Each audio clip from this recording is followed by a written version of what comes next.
Right. Welcome for our annual conference. Yesterday was almost a party. Today, some serious work. And we're discussing some really important issues for Africa. The issue of migration and the issue of young people and jobs. The link is absolutely clear. I hope you have all received our book. We always produce a book before the conference. We call it Data and Facts, because in all our conversations, it should be based on data and facts.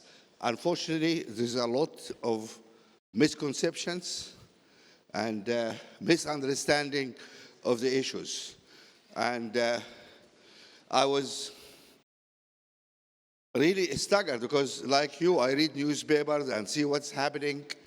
And we have a perception of African migrants overwhelming Europe. And then we look at the data, and we discover that is not the case. Actually, the whole world is involved in migration. The human race is migrating since the beginning, everywhere. And even in the recent years, African migrants are less than 14% of the total world migration. Europeans are more than double that. So more Europeans are migrating, actually, than Africans when it comes to migration. Much more Asians. We need to deal with facts. People think African migrants are male, tough guys, all sitting in the jungle across the channel from UK, waiting to cross in a lorry or something. Actually, 50% of the African migrants are women. Half the migrants are women. So there is so much misconception about migration. There's also misconceptions about what migrations do in the countries where they go. Do they sit there waiting for benefits, or are they hard-working people contributing to the GDP and well-being of the country? A very interesting picture actually emerges. And in UK, at least we know, the migrants' contribution to the tax bills of the country is higher than the average British. And they say, okay, so who's supporting whom? Why those guys are up in arms against the migrants when actually they are paying more than their fair share in moving this economy forward? It is so simple. I mean, you all know that we have a big mess in UK about Brexit. And some people went up and voted against staying in UK. And I met at a place like Sunderland in the northeast. The only migrants there are Japanese. They have the Nissan factory in Sunderland, which provide the main provider of jobs. Those guys went and voted for Brexit because of immigrants. Thank you very much. Nissan is backing its factory now and moving out of UK. Enjoy it, people of Sunderland. What? You can see people exercising self-harm because they don't understand the issues and because the lies which are being told and because of the cheap politicians who use all this nonsense, we call it now fake news, and whip up nationalist feelings, etc., and we end up with bad decisions, bad policies.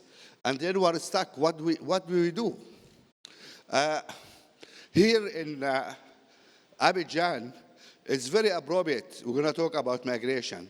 This country hosts 6 million migrants. Think about that. This is a small country. They have 6 million migrants. And of course, 6 million migrants, again, became an issue, and it was used in politics as an issue. I mean, those guys are voting, are not voting, what they're doing. And I'm going to have a discussion later on with President Ouattara, and I want to ask him, we need to learn how those guys here dealt with this issue of migration. Europe, 500 million people, could not deal with 1 million immigrants, and this country dealt with 6 million. I think I'm glad we have some people from the European Union Commission here. There is something to learn from those guys here. How they manage doing this. So Europe, please learn from Africa.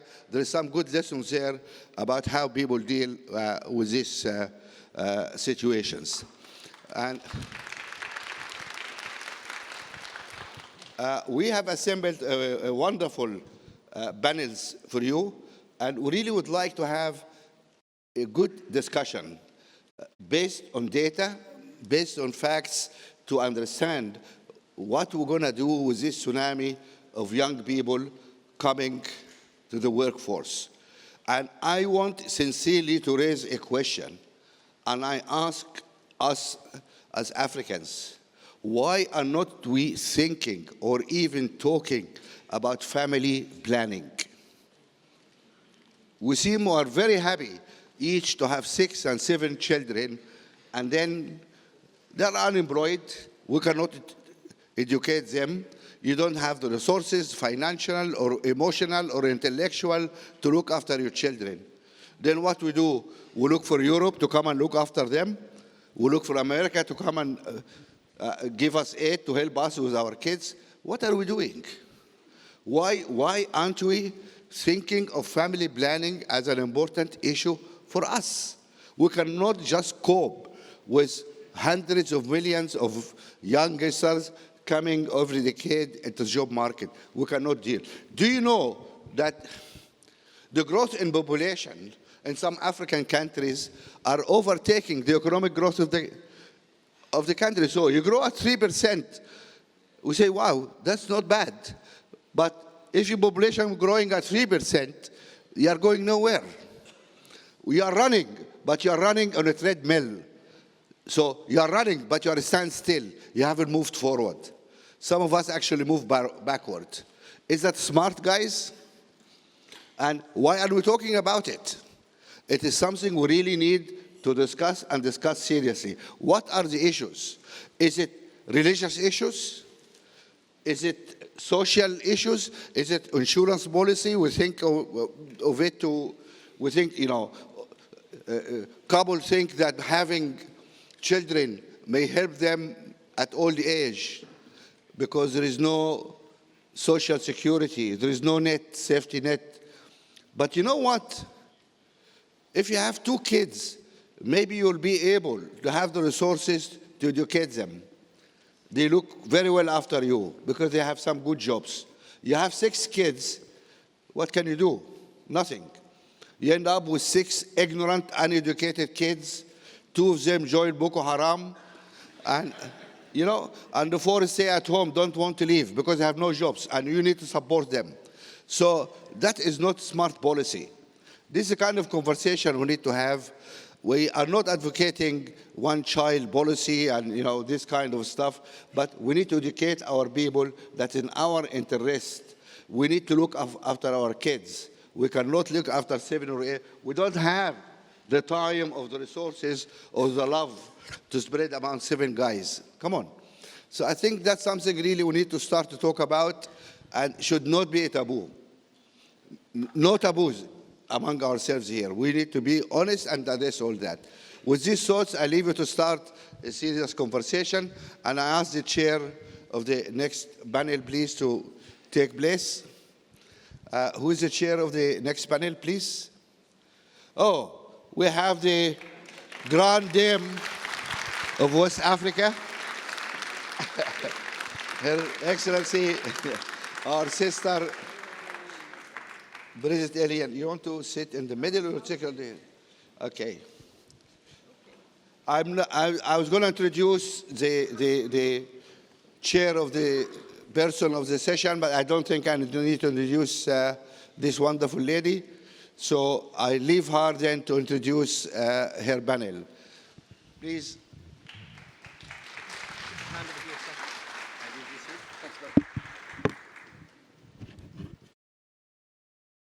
Tout Africain cherche à évoluer. Voilà. Donc on se dit, partir chez le voisin pour avoir une vie meilleure. Kila mtu ako na issue zake, kila mtu ako na challenge yenye namkumba. Most of people pengine wana move juu wanataka maisha imekuwa ngumu. Wengine wana move juu kuna job mahali wanaenda kufanya huko job. Bon, ça nous fait très mal en Afrique, mais je me dis souvent qu'ils ont raison. It hurts that I tell myself that sometimes they are right. They may have talent, but there are some government. J'ai appris beaucoup via la migration. J'ai appris beaucoup, je me suis perfectionné dans le domaine de la serrurerie comme ça, et dans d'autres choses, dans d'autres domaines comme ça. Dans le domaine de la serrurerie, dans le domaine du business aussi. Nikikama hapa, ndiamua nitakuja tu kufanya biashara. Nikisoma huko kwenye I moved here because I wanted to be in business and I didn't think that I wouldn't have the opportunity to do so. I feel like everybody's welcome here because there's always a good side and a bad side to everything. I feel like foreigners can bring us knowledge that we didn't have here at first, but also because foreigners bring a certain level of competition, which makes life a little harder. I thought that I could go to Europe and everything, and when I was ready to go, I ended up having an opportunity here, and I decided to stay here and work here.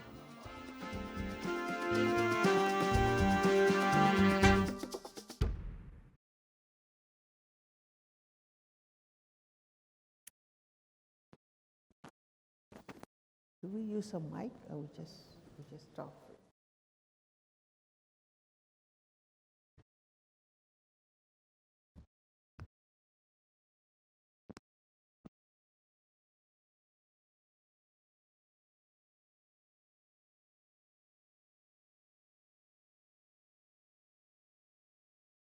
Good morning to all.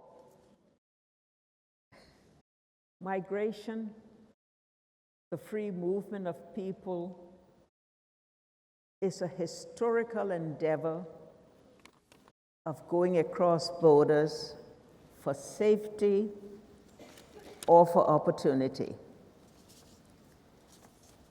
The record on that is that those who cross borders, the majority of them do so legally. They carry with them capital, skills, knowledge, technology. They pay taxes. They form a sizable percentage of the GDP of the host countries, and most times they do abide by the laws and policies of the host countries. In recent times, there's been a lot of movement of young Africans across borders in search of opportunity. This has created a fear and a response, a very emotional response, out of fear, out of concern that the movements would be able to undermine the culture and the way of life of host countries. The record of that is quite the opposite. African migration largely come across African borders, or some 80% intra-Africa migration, where they go across and they carry their skills, their technical capacities, their knowledge, and they live well and contribute to the lifestyle and the development of host countries. We're here today to try and correct the misconception that African migration is harmful to destination countries. We also want to show that the contribution of migrants has always been a win-win situation for both migrant countries and host and destination countries. And so we have a wonderful panel here that will share with you their knowledge, their information, the data that they have on migration in Africa.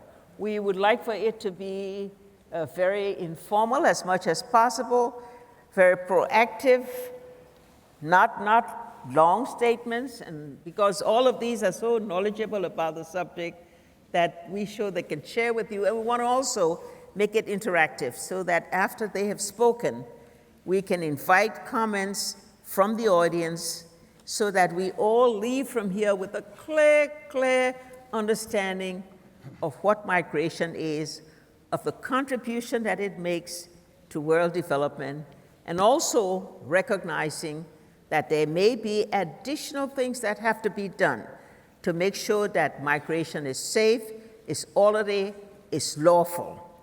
And that's what the challenge we have that comes under the Global Compact for Africa that was signed in Marrakesh, December of last year, setting those guidelines, ensuring that migration is safe and lawful, and that this is an endeavor of mankind that will never stop. And what we need to do is to ensure that it's done properly. May I then introduce the members of the panel? Stefanos,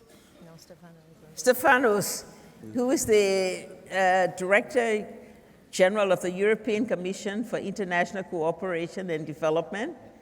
Mamadou Toure, who is with Ubuntu. Alex Soros, who's the Deputy Chair of the Open Society Initiative. Carl. Please provide. Carl Manlan. From Ecobank Foundation. From the ECOWAS Foundation. Okay. And of course, the one who has been carrying the ball on this in many ways, Dr. Vera Songwe, the Executive Secretary of the Economic Commission for Africa. Let's start with you, Vera. Thank you very much. Good morning to everybody. I think that we're having a conversation on migration and a morning where we're also talking about governance. And as I was preparing for this conversation, I thought, let's bring the two together and try to understand why we're doing migration in a conference where we're talking about governance. When we look at the data, and I think that Mo, thank you very much for the team that did the report, we have about 256 million migrants worldwide. Africa has 14% of those, that is about 36 million.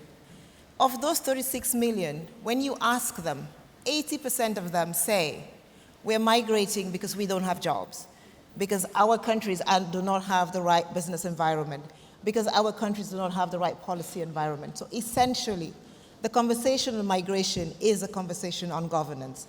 It is a conversation about what do our leaders need to do to ensure that we don't go out of the continent, but we stay on the continent.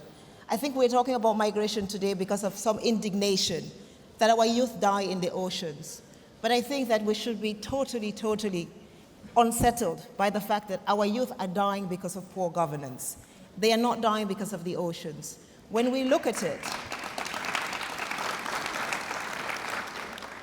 when we look at the data, it is actually quite interesting. Again, of the 36.3 million, and I want to leave these numbers with you because they're quite important, as Mo said. 36.3 million altogether. Africa is 14% of the global migration that goes out. We receive 9%. So the net migration for Africa is 5%. It's not a big number. When you look at it again, 10 million of the 36 million actually migrate essentially for jobs. Now there is, I think, one of the things we need to stop and think about a little bit is that our skilled labor on the continent is the labor that cannot find jobs. 46% of our skilled labor cannot find jobs. Whereas you have only 3.3% of unskilled labor. Now we talk about migration. A country like Rwanda. Rwanda has one of the lowest unemployment rates on the continent. Rwanda is the only country that has signed the free movements of people. So if you're an IT specialist on the continent today and you want to move to Rwanda, you go to Rwanda. The good news is also that in West Africans, 60% of the West Africans say they want more migration. we would say, are they crazy? Everybody says we don't want migration. Why are they asking for that? And I think Mo talked about it as well. In Ivory Coast, where we are sitting, 19% of the GDP of Ivory Coast is made of migrants. So of course you want migrants, because they are contributing economically to the population. So that is the example of Ivory Coast, the example of Rwanda, the example of Kenya, where we see that migrants are actually increasing productivity. The story about migration causing poverty is a falsehood. That's the second message that we want to leave, I think, on the data and that the data has shown. And finally, I think that when we talk about jobs, there is a big discussion around, do we need to do industrialization? But I was just looking at the data as I was preparing for this. Google today hires 600,000 people. It basically does that because you have good telecommunication systems, because you have good IT systems, because the price is right and the access is appropriate. On the continent today, 66% of our youth do not have access to the internet. We talk a lot about the phone. The phone is great, but you need access to the internet if you're going to be the next Uber or the next Lyft or the next Google. If we need to create unicorns, Juma happened in Kenya. It's not a coincidence. It's because the internet is cheap, it's accessible, and everybody can get it at an affordable price. So I think when we talk about migration, I really want to urge us not to talk about migration because it's an important discussion for us. We should talk about governance. And what is the governance structure that we need on the continent?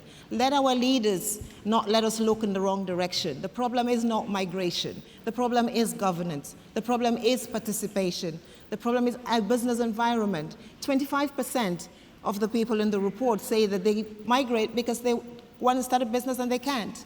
So they need to go somewhere. They need to find a job. They need to reduce poverty. All those issues are issues that are related to governance. And when we look at the Mo Ibrahim Index, the countries that are the good governance countries, and I'm going to end with this, it's interesting. Other countries that have passed the Continental Free Trade Area Agreement. The Continental Free Trade Area Agreement is what? It's going to be the biggest trading agreement that we have in the world. And I think we should clap for ourselves. We have 22 countries that have done that. And those 22 countries are countries that mostly have, you can come in without visa requirements, you can set up a business, internet is better, and they're doing well on the Mo Ibrahim Governance Index. It is not a coincidence, it is about governance. Thank you very much.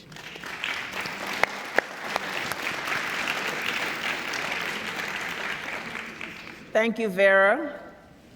Our governments, our leaders must do more to create the conditions to keep our people at home, to give them jobs, to give them opportunities, so that when they move across borders, they do so and they're fully accepted, and they can then carry with them not something that gives fear, but something that ensures that they can carry those skills because they've been able to benefit from good governance in their own countries. Stefano, let's hear you talk about this. Well, thank you very much, Madam President. Thank you for this opportunity. I mean, obviously there is no time to describe all the situation in Europe, and the figures that have been circulated are already telling of the fact that the starting point in many parts of our societies in Europe start with a sentence, the migration crisis. Now, I mean, whatever figure should suggest that in reality the only crisis is the tragedy of people dying in the Mediterranean Sea. But this is not enough in this moment for our societies. So therefore I think that we have to take very carefully what is the perception and what is the reality of the phenomena of transformation of the European society and of the African society alike, in order to find together a way to deal with this issue, which not only will remain with us for years and for decades, but which could also be one of the most powerful drivers for building a better knowledge and a more lasting knowledge. Now, 3 points I would like to, underline on the basis of our experience as European Commission, but as European Union at large, and 3 then suggestions for working after that. The first is about figures. Figures are circulating, figures are many. In our, experience, micro figures matter, but micro results matter more. This is what I have to underline, frankly, because unfortunately, the macro figures are not yet making the shift in our society. The micro positive result of management, of integration, of showing that these figures can be translated into something touchable for our people is something which so far matters more. Point number 2 is the fact that we started, let's say, our relation on migration with the African countries without any dialogue, or identifying the dialogue with short-term solution, take back irregulars, take care of your border, fighting together against traffickers, yes, but no dialogue. Now, I think we are right to have a dialogue with practically all the countries of transit, of origin, and that in any case are involved in this. And this is not easy because this has told a lesson to the Europeans, to us, that talking about migration is very often toxic, not only for us, but also for the countries. It is a matter of political debate. Therefore, to have a dialogue is essential. A dialogue means to talk about everything which is concerning migration and mobility and related issues. It's not simply to talk about readmission, as too many governments in the European Union wanted to have at the beginning. So I think that this dialogue, government to government, is now well established and it is working. Now, the same is not true yet at the level of civil societies, at the level of the grassroots. I think there is extra work which must be done here. So dialogue essential as a second point of our experience. The third, about the intervention, is to follow an integrated approach. I have to say that for too long, the distinction between short-term and long-term, or root causes or security causes, let's say that in this way, has been, let's say, taking off, but it is not true. In our experience, the only way in which we have been able to be effective, to be understood, to understand, in turn, has been to follow an integrated approach in which, in fact, short-term and long-term is not really relevant, because everything is short-term if we are not able to show to our societies and to African people that things can change, and long-term because we all know that the long-term, that all solution lasting could only be achieved in long term, which means, in our experience, that there is a mix of public policies on both sides, on the European Union side, on the African country side, and of involvement of the society starting from private sector and investment. The combination of the two makes, in our experience so far, the possibility to establish something which could last, could have impact. So these 3 points, figures, dialogue, integrated approach. Now, what on the basis of this we think that we have to, let's say, to identify as next phases of things to do. Concerning facts and figures, I think we have to work, and these initiatives are fundamental, facts, figure, and people. In other terms, we have not to talk only among ourselves, but we have to reach out. And I think that this is particularly important, not only at political level, at governmental level, but increasingly important at grassroots level. Grassroots politicians matter more than big leaders sometimes, because, at least on our side, because this doesn't match, what is the daily perception of people. Grassroots politicians, civil society, business. To the big figures must be translated into concrete figures, understandable locally by people. Otherwise, in Europe at least, this will not produce a lasting change. So we have to work and to keep working on the opinion makers at all levels.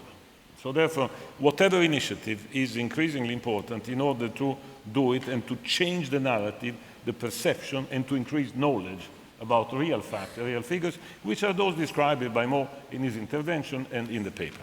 Second point, in terms of concrete actions, projects, financing, etc. Two levels. One, institutional capacity of our partners, and institutional capacity also of ours, because for too long we have been thinking in terms of managing the Schengen area.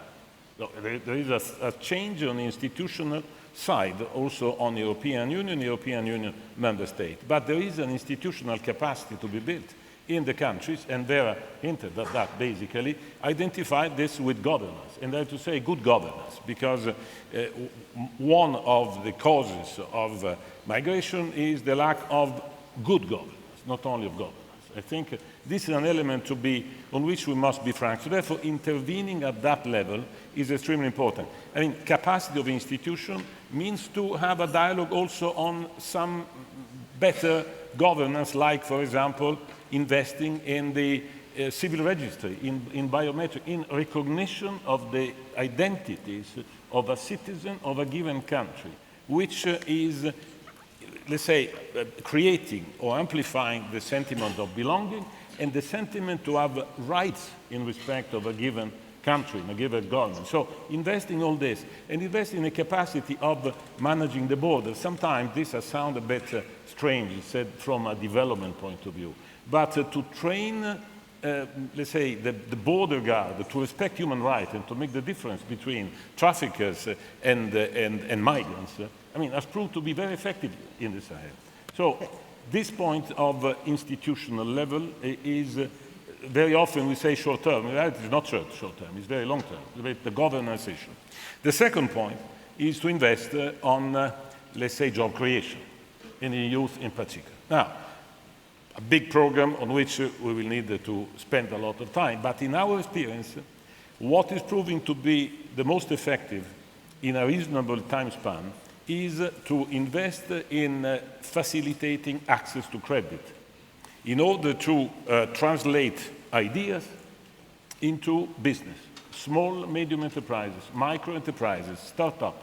All what is facilitating access to credit has a quite immediate impact in giving people the possibility to, let's say, turn dreams into action and not turn dreams into a trouble, you know. And second, to intervene where the analysis identified precise the push. In climate change can make a map in the Sahel where people are coming from because any kind of agricultural activity disappears. So if we intervene in this point, we have an immediate effect. Time matters. So therefore, these are two things that I would like to underline. But access to credit increasingly proves to be extremely effective in our experience in order to give possibility to do immediately. Third point, which is about the integrated approach. Now, what next? Well, I think that we speak about an alliance, we speak about many things, fine. But what we have to substantiate is progressively to have a sort of EU-Africa mobility scheme, mobility and migration scheme, because we are not only condemned, but we have to choose the fact that we have to manage this together. It's not containing on both sides. It's rather to manage something which will happen and which, if it happens well, it will be really important for both. Obviously, this is nothing automatic or nothing, to say, well, automatically we'll find a job. No, but we need to have a scheme, we need to have a policy for EU-African mobility, which means certainly institution to institution. But the business community is crucial. In Europe, we don't have a migration policy, actually. To wrap up. And we need to have the business which is contributing, as when we built our single market, to define the common objective, a labor policy on migration which can be, in a sense, put on the table in taking decisions. This is something which is missing, and I think we need, from the European side, to put it in motion and to connect with the African business and with the African business institution. Thank you. Thank you. Africa and Europe have long had a partnership. The dialogue has taken place over many years. Today, there is some contraction in Europe as relates to migrants. We've had cases of the infringement of rights, but Stefano has said we need more dialogue, we need better governance, we need to take care of our borders, we need to ensure that we do more to give access, education, to opportunities of our people, and we need to ensure that there's integration. So, Alex, I'm going to ask you some specific questions. What's your view of the migrant crisis in Africa? First of all, thank you. Thank you, everybody, for the opportunity to be here and to be on this amazing panel with such accomplished people. I don't believe there is a migration crisis. I don't believe there's a migration crisis in Africa. I don't believe there's a migration crisis globally. There is a political crisis in Europe, of which migration played a role, but which was the decision of Angela Merkel and certain leaders not to close the European borders when people mostly from Syria were fleeing war and some of the most heinous crimes that war brings to come to Europe. And what we've seen in that aftermath is shameless political opportunism that harkens to some of the worst parts of Europe's past in order for political gain and to test the very structures of the European Union. That has very little to do with Africa. Actually, if Europe has a migration problem, it's within Europe itself. If you look at parts of Eastern Europe, if you look at parts of the Balkans, these are dying places. These are places where the birth rate is going down. These are places where, on satellite imagery in parts of Bulgaria, you would think that it was a war zone, but there was no war there. And to make matters even more complicated, most Europeans, especially in Eastern and Southern Europe, aren't actually as concerned about immigration as they are about emigration, people leaving their countries to go to work and make Germany and the Netherlands wealthier. When it comes to Africa, 80% of migration stays within the country, stays within the continent. 90% of refugees from Africa stay in an African country. They put the amount of refugees that come percentage-wise to Europe or North America to shame. So I really don't, I really think, I know people say, perception is reality in Europe. And I know that's what a lot of people, a lot of campaigns say and what a lot of politicians say. But when it comes to Africa, let's not take the European narrative. Because what I see, and I think what we're here really to discuss is the fact that right now, over 50% of this continent's people are under the age of 25. And by 2050, there'll be 1.2 billion young people on this continent. And what happens to them and their future will decide the trajectory of this continent. Thank you.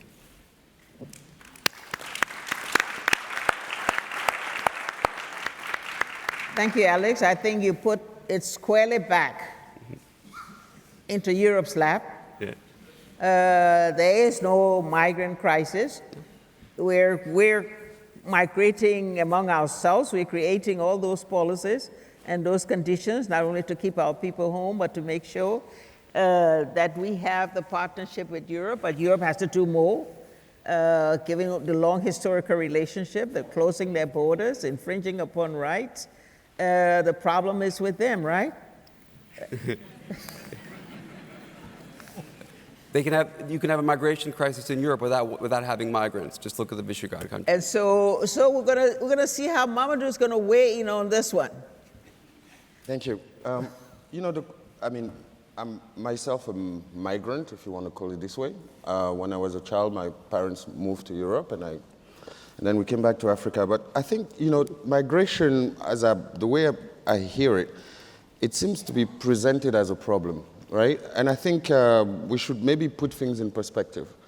When you think of history, for instance, right? So I think on a note that I did on the blog for the Ibrahim Foundation, I reminded people that the real name of Africa is not Africa, is Al-Kebulan. Right? And Al-Kebulan means mother of mankind or Garden of Eden. But now, if Africa is the mother of mankind, right? So the first Africans to move to Europe were the Europeans. So you were migrants yourself, right? So let's put things in perspective. No, but that's important. No, it's critical, right? So, Michael. so it's a human nature. It's part of human history. So we can't be suddenly, because people are the videos are showing people on a boat, that we suddenly have to see it as a problem.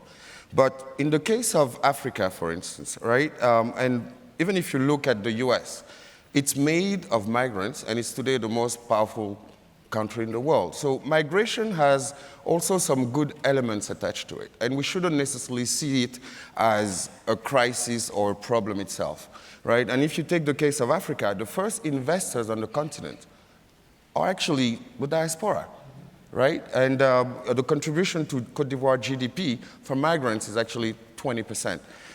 Now, the real problem when you think of migration, and the youth in particular, and Vera mentioned it, right? The reason why they try to go elsewhere is because they lack opportunities.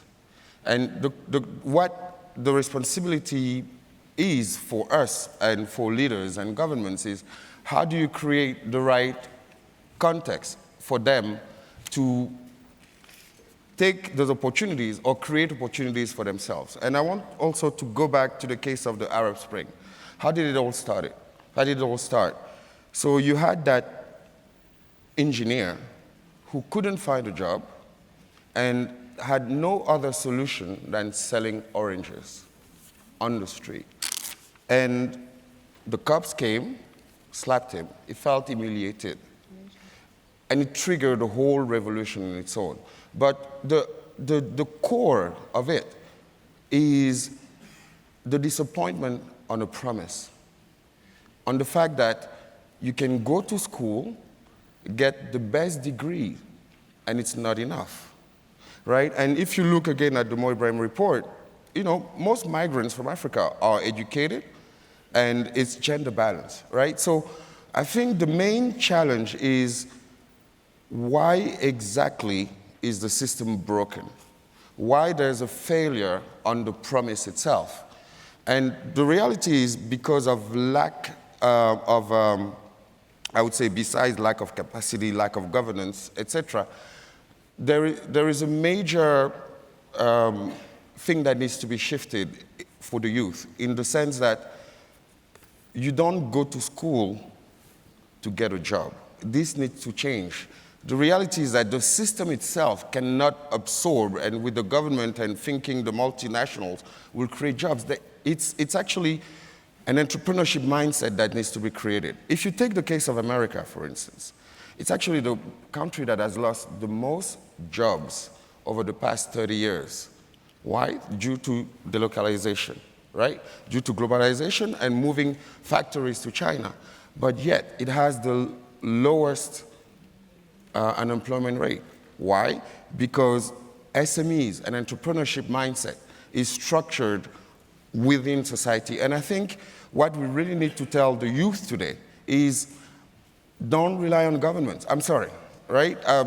You can't really count on something that you have little grip on. And I think what needs to, and the governments, what we really need to work with them on is, first, shifting the education system, right? We need to put entrepreneurship right from high school. Because if, historically, there is this hope that, in French you call that l'État-providence, which is, the government provider. And it's a broken system.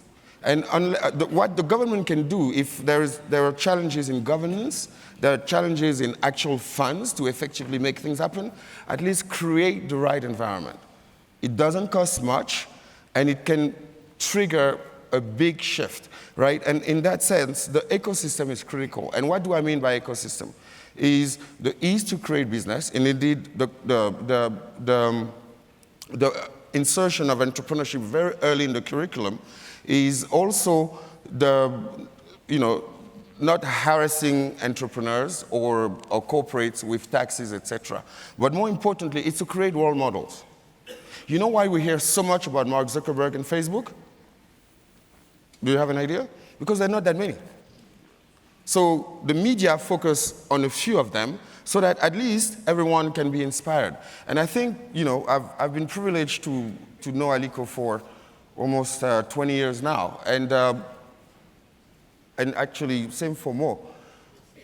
What inspired me in them, and I was a kid, basically, in investment banking, working with those guys, is looking at those people fighting and believing and having faith in themselves, despite a broken system. And I think what is really critical today, as much as we talk about, governance, job creation, is how do you put hope in the hearts of young Africans? And unless we address that issue, unless we create the right environment for them to have hope, unless we have, those business leaders not to hide. That has been a big problem. When somebody succeeds in Africa, they hide. And therefore, people want to be soccer player, nothing against it. I mean, you've seen Liberia, right? So, sorry. I couldn't have it. Right? I mean, soccer player, musician.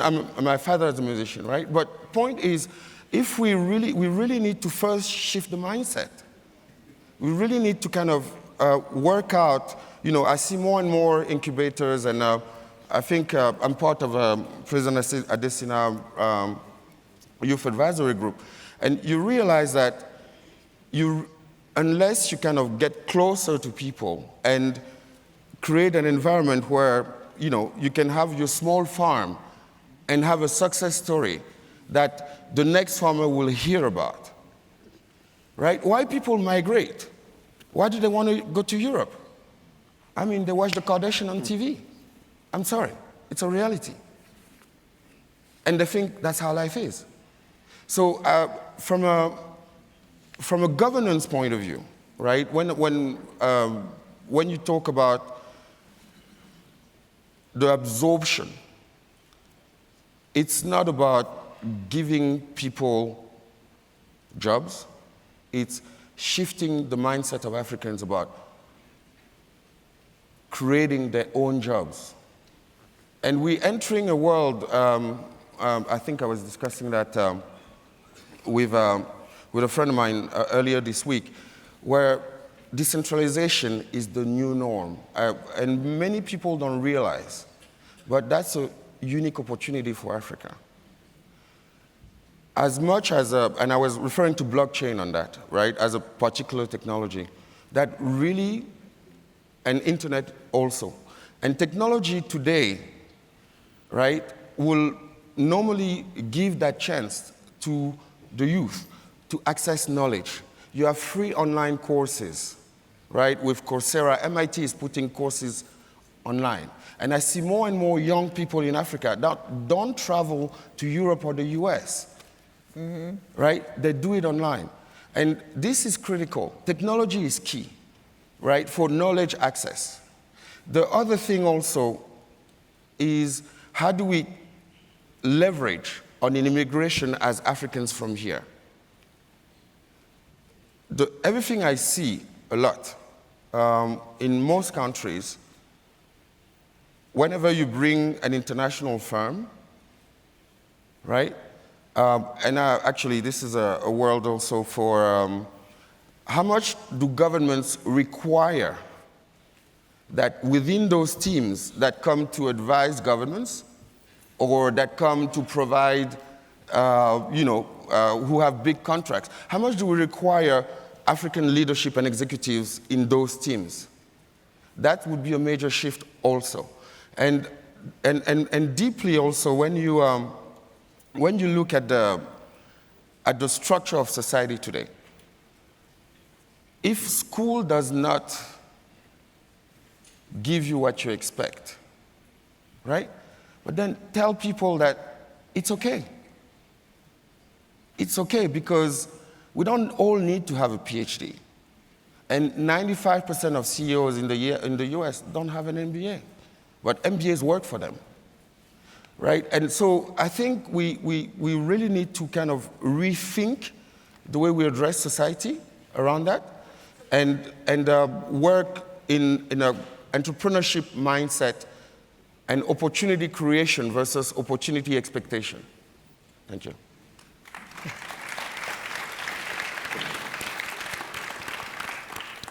We need to change the mindset of young Africans.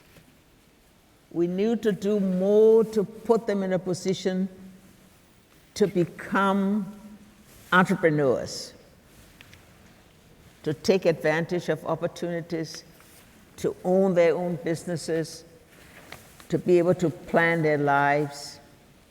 Yet we know that we have so many of our trained people, our doctors, our nurses, our highly trained technocrats, are being recruited by Europe. They're in Europe, they're in the United States. Do we need to do more to ensure that they stay at home? When we get technical assistance, is there more scope to use our own technicians? Those are the things our business people, we have quite a few of our very successful business people in this room. We hope that when we open up, they will weigh in. What can we do to create more entrepreneurs? How can they help us to change the mindset of young Africans so they're not looking for public service jobs, but they're being able to be dynamic enough to create things on their own? And we see a lot of that happening in many of our countries. Our young people are being creative and creating things. How do we encourage more of that? How do we expand that type of self-reliance and self-knowledge and self-information? That's what we'll be asking the audience when we open up to be able to take a part. So, New Generation Forum. Thank you. Let's turn to you. Yesterday we met, and there are 4 key points that came out of the conversation, and also 3 points that Mama Michelle gave us to think about. The first one is that there's hope with respect to the African Continental Free Trade Area, because suddenly a farmer from Togo or a farmer from Lesotho has a 1.2 billion market that they can actually tap into. The second one is that it might sound counterintuitive, but economic growth actually increased migration. And by doing so, the 70% that migrate within Africa have understood where the growth has been, and they have gone to these countries. The third point is that the perception is fueled by internal politics that push a narrative of fear when it comes to immigration. The fourth one, is that the lack of education and skills development limits the ability of youth that actually get some of these jobs that are created, especially today in ICT. And the report talks about only 50% of those that could actually go to lower secondary education in sub-Saharan Africa are actually enrolled. Then Mama Michelle asked us to think about national platforms for young people to engage with the leadership. Given her experience as a former Minister of Education, she also spoke about the difficulty in doing the reform of the education system.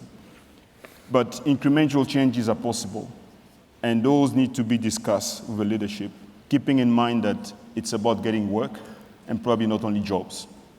The last one is around the social security that we should provide for people in the informal economy because they represent a large section of our economies.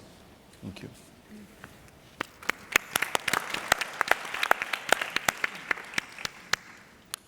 We want to make this interactive. So while the panelists will continue to react and make comments, we want to know if anybody in the audience would like to make a contribution to the discussion. And so we ask you to open up. Mark, did I see you? There's a hand somewhere there in the back. We may be a bit blinded, so will the protocol please help us to take the mic, and please introduce yourself when you take the mic. And we want to give space for everybody to have a say and have the panels weigh in also. So please speak as quickly as you can. Merci, Madame la Présidente. Thank you, Mrs. President. We are in Côte d'Ivoire. I'm going to speak in French. My name is Chebelai, and I work for the Arab Development of Economy of Africa. My question is essentially to Mr. BC. You highlighted the fact that there is a problem with governance, particularly in Africa. And my question is the following. It was demonstrated by some studies that the exclusion of a range of the population everywhere in the world, in the US, in Europe, and here in Africa, was the main cause to consider immigration as a scapegoat. I can say some examples in Africa, in US, and in Europe. So it's not possible for governors to refine development governance in order to include those who are unprivileged, and they consider such people as scapegoat. And by working with Africa, it is not a moment to appreciate the development problem of Africa in such a way that growth in Africa can be inclusive in order to deal with the question of immigration, just like an economic problem. I'll let you in. My machine isn't working. Take 3 before you just answer. Please, let's move on to the next person. Lady right here. Hi. No, it's not. I'm Julius Kafieve. I'm from Ghana. I'm a young local government assembly member and co-founder of an organization we call GADI. I believe that one of the basic problems facing this continent is the fact that interests of young ones, especially in rural communities of Ghana, in rural communities of Africa, are not mainstreamed into a developmental process and decision-making processes. I believe that concentration is put much on young ones in urban areas, because when you go to the local levels or the grassroots levels, you realize that the youth there, despite the fact that they have the potential, they lack the confidence and the willpower to go out there. So my appeal to civil society, government, and then leaders is that in as much as we roll out a lot of programs and projects to help the youth of Africa, we should look at the grassroots, the young ones in the grassroots levels, young ones in the rural communities, women in the grassroots levels, and also we should encourage more young ones to go into local development, to go into community building, entrepreneurship, and innovations. And we should actually also encourage more educated young ones to go down to their grassroots levels and stand for elections to represent their people. Thank you. Another one? Yeah, thanks so much. My name is Musa Kondo. I'm from Accountability Lab Mali. And I want to join the voice of what Vera said about the governance. And last year, the AU dedicated last year as the year combating corruption. And we've seen a very few concrete actions on the field. And we realized also during our work in the Accountability Lab, like, the most of the problem is based in corruption, because the young men, even they want to create or launch initiatives that are facing a huge corruption in our systems. So this is one of the biggest problems. So also mentioned the way the young people join the armed groups is not because of the way they want to engage in fighting with the religious groups, but they also don't have job is a way for them to get paid. So according to you, what could be really done to combat corruption efficiently and to make those in power more accountable? Thanks. Thank you. There is a lady here. Hi, my name is Nadia Musaji. I'm from South Africa, and I work with women and girls in the engineering and tech industry. I'm an entrepreneur myself. And to your comment, there's actually a lot of innovation that's happening on the continent, especially by young people. We actually run an incubator for female founders in the engineering and tech industry. 2 biggest challenges. One is access to capital, and the other one is access to market. And the access to capital conversation is very important because it's easier for an American to come to Nigeria and start a business and say, I'm a Nigerian company, and get a huge VC investment than an actual Nigerian who's trying to raise funding and get money. And so I think if we can start to work on just homegrown funding for African companies to be able to go and compete with the world-class innovators, I think that's where we really need to kind of put our money, because it speaks to so many different things that we've spoken about on the panel.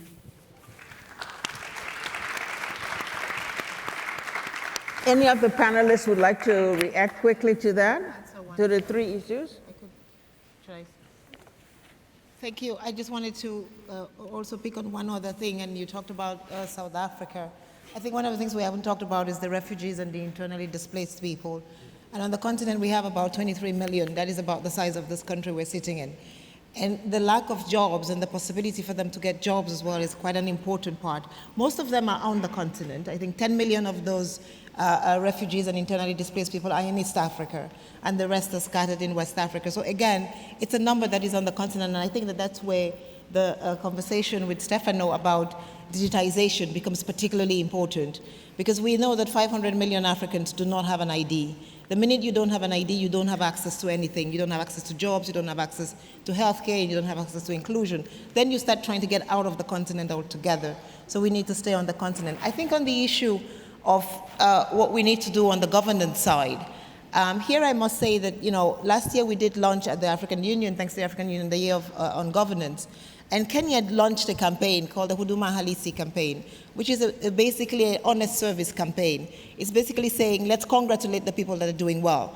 Again, I think it's an interesting combination of saying, rather than just go after those that are corrupt, let's start identifying those that are doing well. And as we identify those that are doing well, we'll be able to sort of understand who is not doing well. Part of that campaign, of course, is also around putting digital systems, because a lot of our corruption is because you need to see so many people to get anything done on the continent.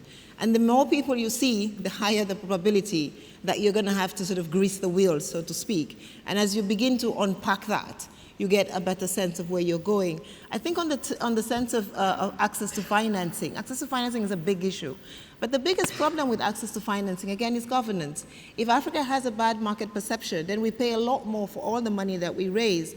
And I think we're graced with the presence of our biggest businessman on the continent, Aliko. And I don't know, Aliko, I was going to ask you again about the AFCFTA and Nigeria. But, Nigerians are moving. Nigerians are the ones that are moving the most on the continent. West Africa is moving the most. West Africans want more people to come to West Africa because they see the benefit of it. And we believe, and I think the danger of talking about migration rather than governance is that we start saying we need to close borders, we need to police our borders. The CFTA is about opening our borders so we trade. And I think if we get caught up in a European discussion and conversation on migration and closing our borders, this big market of 1.2 billion people gets hijacked by a conversation that is not ours, by a conversation that will take us backwards and not forward. We have today demonstrated that Africa, under the leadership of the African Union, and Commissioner Muchanga is here, we have been able to, many people a year ago in Kigali will never have believed that Africa will do the African Continental Free Trade Area Agreement. $50 billion more in trade, 50% more of our GDP will grow. That is creating jobs, because these numbers do not come if we do not create the jobs. 6 million jobs can be created if we do the CFTA. So the cry that I want to leave is, we need to get a vision for the continent. I think that with the African Continental Free Trade Area Agreement, our leaders have given us a vision. Africa can trade with itself, Africa can trade better, and Africa can create value. This is the vision that we need to demonstrate now. And talking about how we close our borders to control migration is really an opposite conversation that the continent is not having. On the contrary, Ethiopia has just passed one of the most progressive refugee laws where refugees can actually work. We have Africa as a continent that is the most progressive in terms of the Global Compact on Migration. And I want to thank President Ellen Sirleaf Johnson, because she has been the champion for the continent on the high-level panel on migration, pushing this conversation and changing the numbers. Thank you. Thank you. But so I just leave this with, we have now this trading agreement. We're going to ask Nigeria again to come and join us. But it is the agreement that is going to make us a big continent, a continent that will create just jobs. And not talk about migration, but talk about jobs and the creation of better opportunity for our youth. So, governance, governance, governance. We keep talking about that. And Vera is trying to give some of the action that government has taken. The big vision of CFTA is there. The big vision about the protocol of the free movement of people is there. Now, how do we move from vision to action? We still have many of our countries that have visa restrictions against other Africans. We still have infrastructure constraints that we have to overcome, but we're moving in the right direction. Any other comment from the panelists about policies that are leading the way, policies that are changing the situation? Maybe just a couple of points. First, starting from what the South African colleague said, I mean, I couldn't agree more. I mean, precisely this is one of the main issues, one of the main multiplier in order to create more opportunities from the bottom, give the possibility to young people to have the means to do this. The market access is crucial, and as Vera said, it's not just export, it's the African market. And I think that this is a historical opportunity which will not happen by miracle. You know, we know what it means creating a free trade area, 58, and then a single market end of the 80s. And then the logic consequence of this, a currency and a free area for people moving. So, I mean, all this is not easy, therefore, but it is historical. We have to take it seriously. Second point, ce qui a été demandé par le collègue sur la gouvernance. I was asked by a colleague on governance. I talked about the governance problem on two sides, African and European. And from the European side, the issue of governance, we don't have a migration policy in Europe. It's not something small. We have to do it. We have to do it from topics that are needed. So we should not create. So we have to move from a system that can create an economic area of Africans, and where skills and diplomas are recognized and important. This requires an upstream. Otherwise, we will not make it. So this is in Europe. It's not something small. There is a need for culture. So we have to create it. What is missing in Africa is governance that has a lot of levels. Not a good governance. So a good part of the economic activity of African countries is informal. And this is not a lack of governance. So this is what needs to be transformed. So because we cannot imagine a zone that is informal. Therefore, I think that from this point of view, the two things are connecting. And this is the best way to address the fears, the perception on both sides, in particular on the European side, including some indecent actions which are ongoing. But let's look at what is the core of activities where we should concentrate our action. And I think we should do it together because, last point, we all speak about quantities. But it is largely time to speak about quality, because if our economies are in transformation, and therefore we risk to still be driven by an issue of quantities, while we have to conceive, let's say, a more integration to the extent possible in terms of accompanying the transformation. And that would be absurd to, let's say, to create skills which do not have market in Africa. So these transformations must be done together. Let's think about quality and content of what is the skills we are talking about. Yeah. Thank you. So, so if I may, I think one of the comments was around, you know, it's difficult to create a business because of corruption.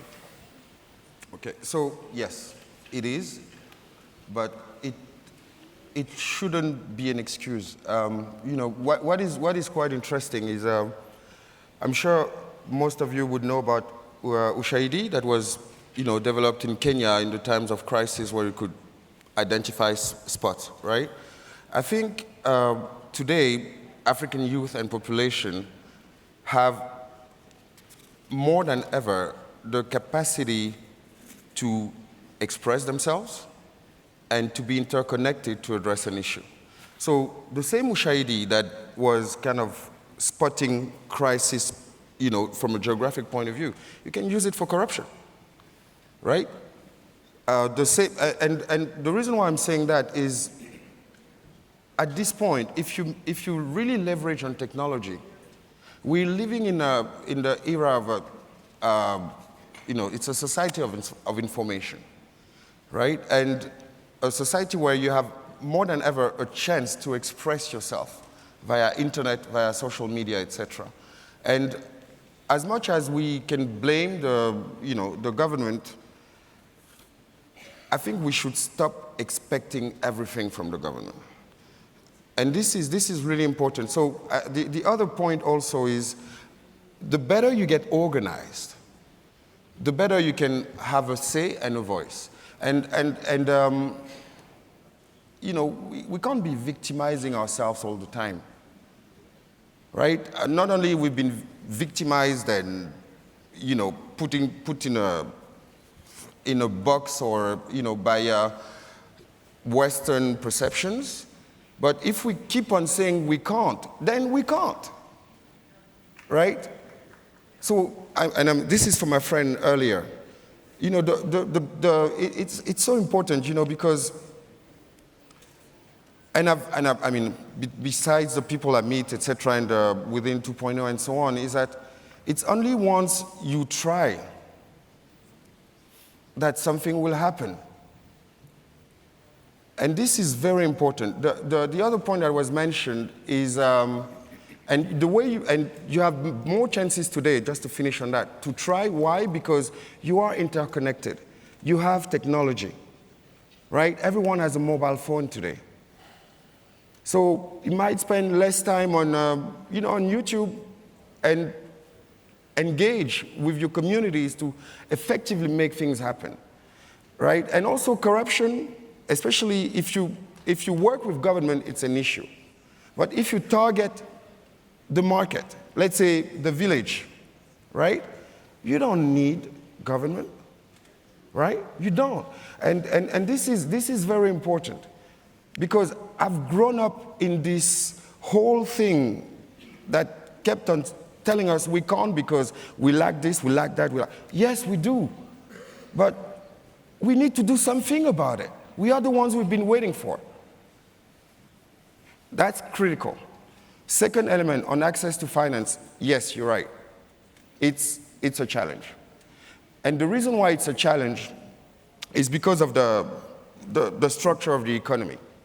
Basically, banks don't lend to early stage company, even more so to the youth, right? And if you don't have a collateral, which means if you don't have land, forget it. So the way to address that, again, and I'll take the example from my mom's side, right, from Western Cameroon. They have what you call tontine, or stockvelds, I think, in Southern Africa. So our parents have found ways through solidarity to organize themselves, and they didn't have internet. So with crowdfunding today, right, because you can effectively have a small platform where even the diaspora could invest if you have the right information. So we really need to kind of combine this technology, self-sufficiency mindset, and interconnectivity. And I think as we work on that, now banks won't change, unfortunately. Thank you. Right? So, and if you take the case of the Silicon Valley, for instance, and you're right, unfortunately, 80%, I mean, if you're a European or an American and you start a business you were talking about young businesses in Africa, yes, 80% of the money goes to them. Thank you, Mamadou. Thank you. It's a problem, right? But how do you address that? So ultimately, you can call on the diaspora. They're the biggest investor on the continent. And that's why I say, let's interconnect. Together we can. And again, only you can do it today. You couldn't do it 20 years ago because we didn't have the technology to do it. Today you have blockchain where you can make an investment in a very secure way. And I really encourage the youth because we're entering in the fourth industrial revolution. Now, what does it mean? It means that we're running out of time. You have to. Yeah. Right? So, but at the end of the day, it means that everything will be based on artificial intelligence, blockchain, internet, etc. So if we really want to have a chance to be competitive in that world, we really need to make that jump now, the same way as we made the jump with mobile telecommunication and skip fixed lines. We get your message. Your message is empower yourself, right? Yeah. But I haven't done yet.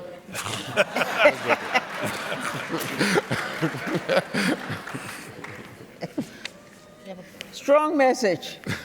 Don't wait for a government job. Don't depend on bank. Empower yourself. Alex, you want to comment? I mean, we're running out of time, and I just, I know there's a lot of talk here, about entrepreneurship and jobs and, doing it yourself, but, and the paradigm or the discussion here is about, migration or jobs when speaking about the future of Africa. But I just wanted to put in a plug for something old, not very technological, but that is actually outlived and adapted to every single technological advancement, including the printing press, which makes the internet look like nothing.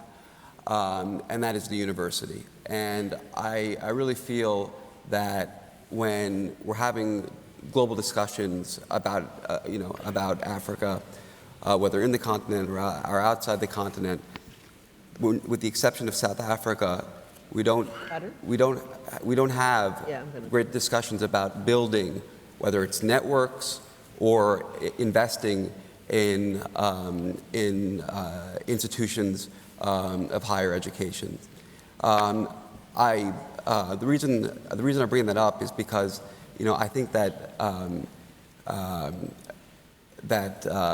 we can't just treat this problem as purely economic. We can't just treat the 1.2 billion young Africans that'll be here in 2050 as purely people that just need to be satiated by jobs. Yes, they need employment, but I think we're setting the bar too low. They deserve more. And I really don't know another continent where and maybe it's the fault of other actors as well, where there isn't a push to really put world-class higher education on the agenda. I know that AU Agenda 2063 does that in regards to the the EU university. But I don't think that's enough. If we expect to have stable societies, if we expect to have engaged citizenry, if we also expect people not to leave Africa for education, and I mean I'll just say that of the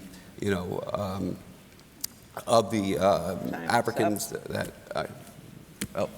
of the Africans that leave to go and study abroad, 78%, almost 4/5, go to another continent. The biggest receiving country is France, and the second biggest receiving country now is China. So China is taking an investment in African higher education.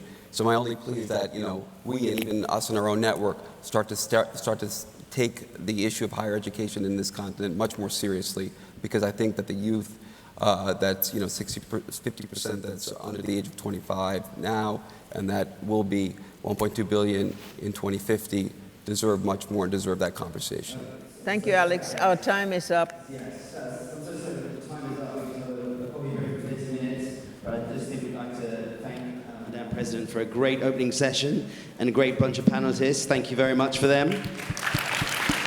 And we will now have a break for the next 20 minutes, and then we'll come back for Mo speaking with Deputy Secretary General Amina Mohammed. Thank you so much.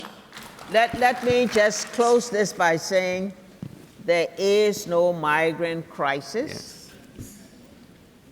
Yes. All we need is to have the alliance between Europe and Africa regarding the destination countries, host countries, the countries of origin, to have a clear understanding in keeping with the Global Compact, to have free, safe, legal migration.